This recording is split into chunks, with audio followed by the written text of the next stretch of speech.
Welcome back to another quick guide. Today, we'll walk you through how to translate while typing in iPhone. Here are some steps on how to translate while typing on iPhone. Using the keyboard translation feature requires iOS 15 or later. First, open any app.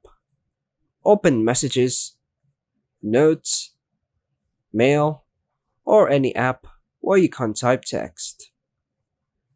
Tap the text field. Bring up keyboard by tapping where you want to type. Type your message. Type the text in your preferred language.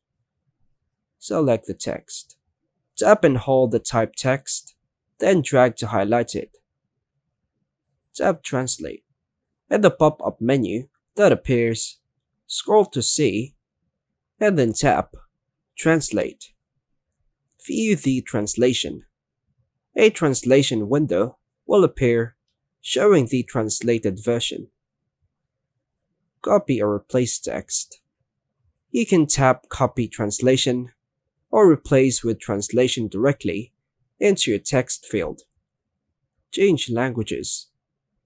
Tap the Settings icon, the Download Languages, and the Translation window to download and switch the output languages available for offline use.